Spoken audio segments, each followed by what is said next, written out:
Hey, how you doing? It's Tuesday the 16th at about whatever that time is. Anyway, I'm just getting ready to travel with Vince for a couple of days. So, hey, please say your prayers for me and all the above because we may need to do that. So anyway, what are we going to be doing? Well, we'll find out tomorrow and the next day. Well, this is what it sort of looks like before we get going. Yes, I am going to pass out these maps and I'm going to log them. Yes, I do use all the literature, guitar, just in case I heard that Vince plays. I got some information, inside information, which is always good to have for your customers or even for inside people. I won't tell you who I got that from, but I think you could guess. Yeah, cooler, only waters, guaranteed, and luggage and all that good stuff. Come into here. Wow, it's got a lot this time. I got a lot of things going on this week, so come around.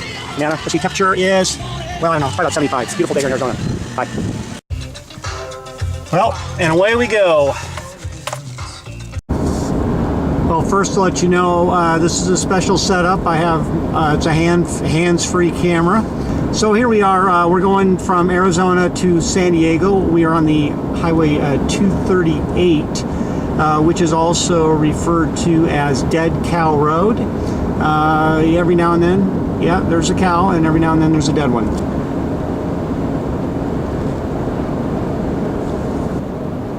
Yuma.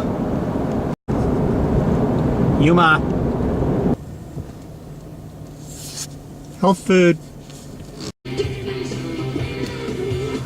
Border Patrol. Bugs.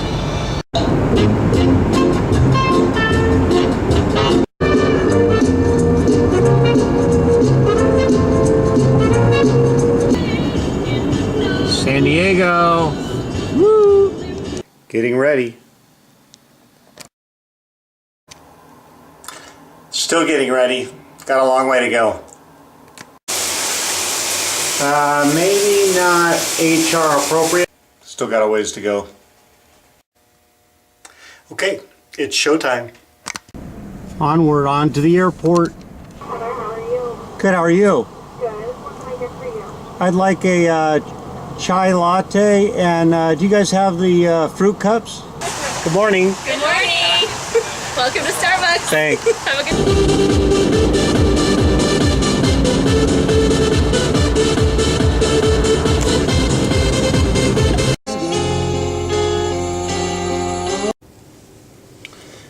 Documenting is always an important part of our job. Almost there. Told you you'd be on camera already, so. Welcome to San Diego. Here we are. This. Okay. Okay? So what do you Well, I want have to get you in the light here, so we'll have to turn around. You probably don't want to be in it. There we go. Perfect. Perfect. Okay. Okay, who are you? Yeah, I'm Gerhard Bombi. I'm a landscape architect, arborist, and all-around good guy. Excellent. And what's this project where we're at?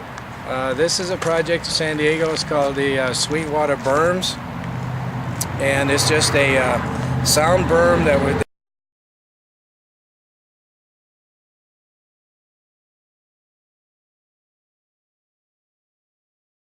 Okay, what are some of the challenges? How do you actually go about installing the dripper lines?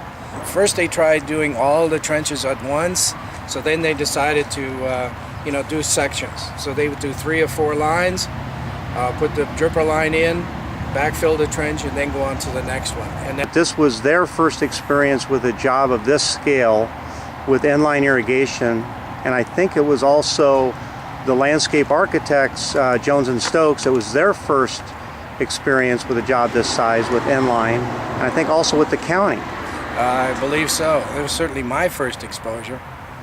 And I think there was a lot of doubt at the beginning, and it's just been a big learning curve. Right. But if you go back and look at the early berms that were done, a couple of months ago, there's satisfactory growth on all the plant material. Yeah, But because is it- normally what happens. Okay. Okay. All right. Here we go. Thing here just slides right through the mulch. This is a moisture sensor right here, and then it gives you a scale, calibrate it right here. The different scales are for clay, loam, and sand. The roll of netafilm, and one guy would just hold it right here, and the roll is heavy, and one guy would start pulling it, and he'd go like this, and inevitably he'd drop it on the ground, the pipe would get all king, that guy over there would get all frustrated doing this thing, and once they started using the contraption, for Yep, lack of a better exactly. word. It was just one guy just pulled it right through, and it was just like, Because that's a 1,000-foot coil. oh, yeah. geez, 1,000 Yeah. feet. And I mean, and to unwind that, they would literally be able to take it just here from the end of the berm, put it on the reel, loop it through that little hole, Yep. which they forgot to do. Okay, You so I reminded threw them. them in on that. And once it got to that little hole on the handle, that dripper line just went smooth as can be. So what was, if you had to put a percentage to it, what do you think the increase in efficiency was? 50, 60%, easy, Wow. easy. So if they didn't do that, but basically by us making that suggestion and working with them. They saved a lot of Yeah. time, and effort.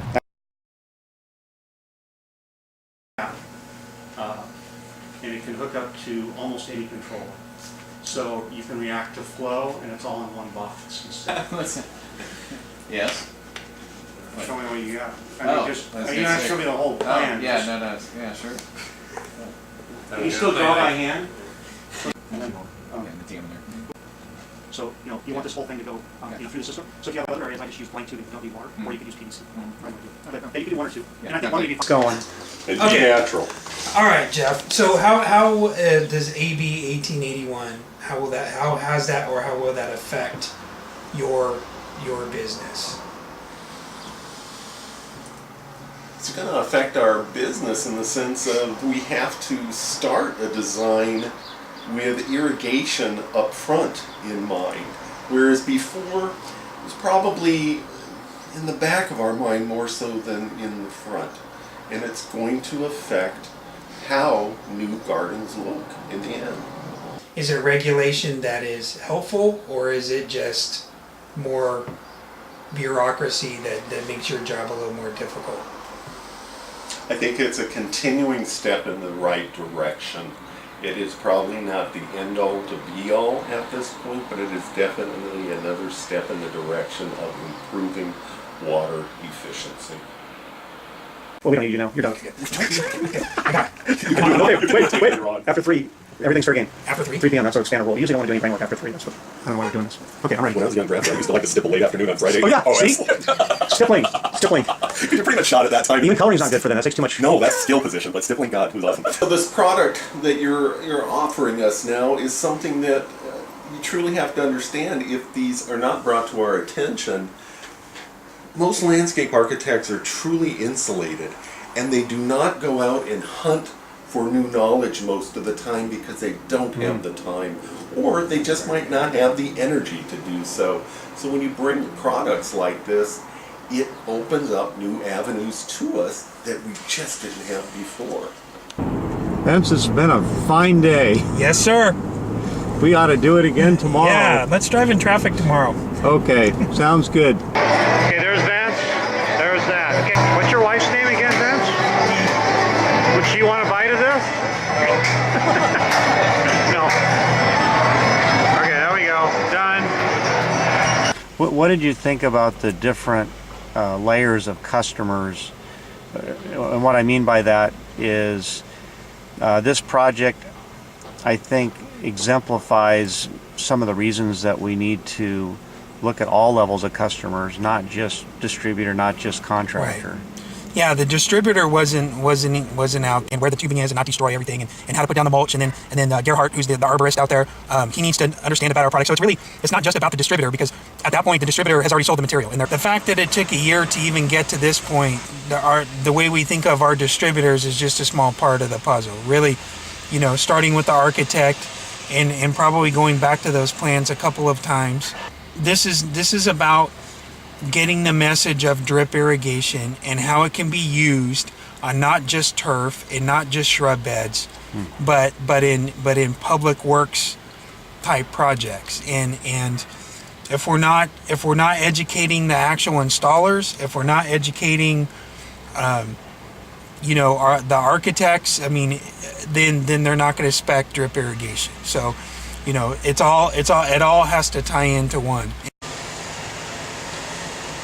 Okay, here we are, PMC West, which is a medical center, and there's going to be, our product's going to be installed on the top of that roof, which is about 120,000 square feet. Here we are. Yeah, rooftop project.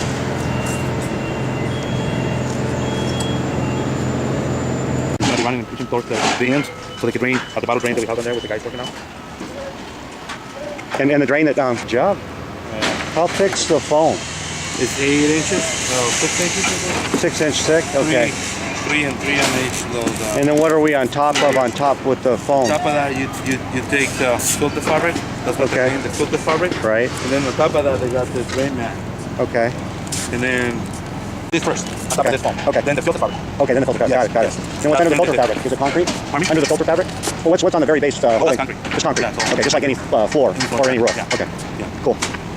So there's a concrete sealed with something? Yes, they have this black stuff right there. Like the roofing. Oh, like that roofing, just like the standard. I think they got 2-3 layers. I don't know. Oh, it's we just- didn't have this one, but I guess that's what they did. And it's all sealed. Plus, they had like a detector for leaks.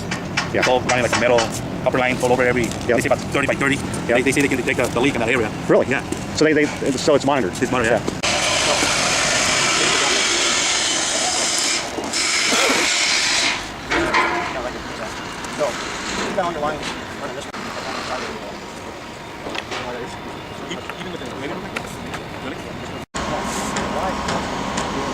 This is the mock-up of the roof project.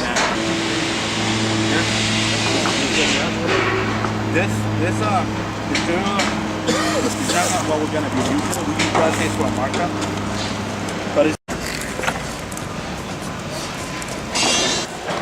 For the gabion. Stone. Valley Crest gets rock and then they bag their own. This is sleeving for supply and exhaust header. All right, well, here we are. We just got down some steps. We're huffing and puffing. Yeah. And here's our opportunity. Actually, our opportunity is like right behind us. Yep, there it is. There it is, 20,000 square feet of rooftop. So if we do this right, everybody's going to see it. Everybody in this building. Valley Crest knows what they're doing. They're using our product. They ask good questions. They're rocking and rolling. They're putting out the mat right now. They'll be ready for tubing in another couple of days. They already did a sample test area. They've never done this before. So they took our advice and went in and did a 20 by 20 square. So we'll see how that works. They're also going to give us some materials so we can do our own thing if we decide to do that. Signing off, Ben Smith, Mark Hall. I want to take the lens cover off. Okay, do that thing again. So what are we talking about here? Oh, no. Oh, nah. Okay. So we got a call from a landscape architecture firm. They had very old NetFM information from years ago. He wanted us to mail it to him.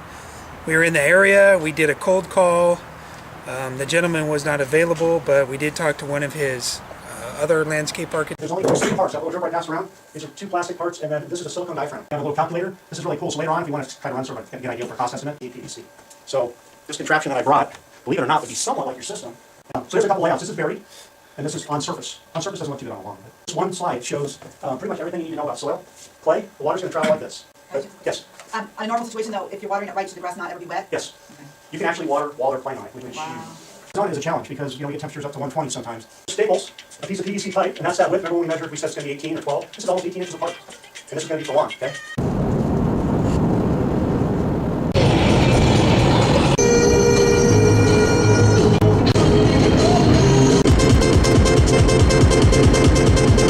Stoner, Mr. Solo Dolo. The pain is deep.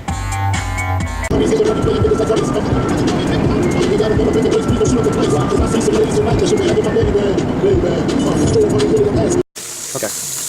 We're on. This is Carla, Here I am. and this is my hair. Don't splash. I'll wash your ears for you. Thing for once. I have shears in my hands. I know. Very close to your ears. I recommend That's all right. My ears are getting bigger all the time, so that's okay. I won't have a problem. I do. I just made it in. I came back from. I drove from Yuma this morning to get here. To Just get for my hair. me? Yes. Oh. I'll be nice to you. I planned my trip so I can make sure I get back with. Because I was in. You know where Julian is? I don't actually. It's I in don't San- actually ever leave Maricopa. I know. It's in San Diego. Okay. So. That's where you were? I was in Julian, which is it's sort of in the mountains, and you got to drive all these back roads to get there, so it's all swervy.